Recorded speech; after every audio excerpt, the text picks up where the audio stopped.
My first trip overseas in 1995 was an ambitious one.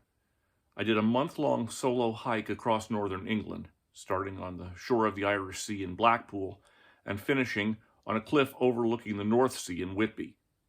I decided to have a theme for the trip, a practice I continue into this day, and the theme for that trip was monasteries. A great many of the abbeys in England were destroyed during the dissolution of the monasteries under King Henry VIII, when he decided that the church had gotten too rich and too powerful, and so decided to do something about that. Between 1536 and 1541, nearly 800 monasteries, abbeys, cloisters, and convents were closed. The religious people who lived there turned out or arrested, and the beautiful buildings left to sink into ruin. Along the path I took, which largely coincides with the North York Moors Trail, there were a lot of these ruins, and I decided to see as many of them as I could. They're haunting, beautiful, tragic places, monuments not only to spirituality but to greed on both sides of the situation. Unsurprisingly, the spiritual side of it didn't really have a lot of impact on me, except for my sympathy for the people who had dedicated themselves to the contemplative life and then had their lives turned upside down through no fault of their own. But it all seemed relegated to the distant past, unable to touch my modern life except as a historical footnote, until I got to Rievaulx Abbey near the town of Helmsley. My hike into Rievaulx was on a beautiful day, one of the few I had during a 4-week period which was cold and rainy even by British standards. That day was mild and sunny, with just a few clouds floating in an azure sky.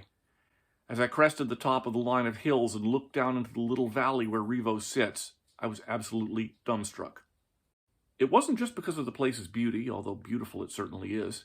The place gave me chills, as if I was looking at something that wasn't quite of this world, something that had never happened to me before and has never happened since. Now, 25 years ago, I was every bit as much of a skeptic as I am now, but I still couldn't shake the feeling as I wandered through the Abbey grounds. Ultimately, I shucked my pack and took my boots off and put my feet in a little tumbling cold stream to soothe them after a long day's hike.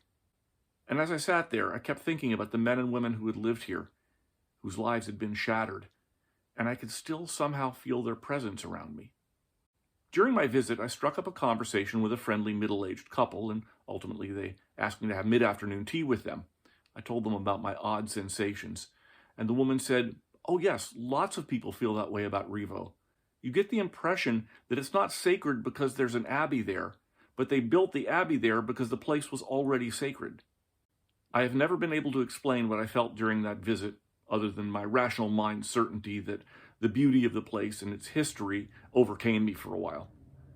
But I keep coming back to the fact that those feelings never reappeared, not in any of the beautiful, history-laden places that I visited later on the trip, which included York Cathedral and Fountains Abbey and Greyfriars Priory.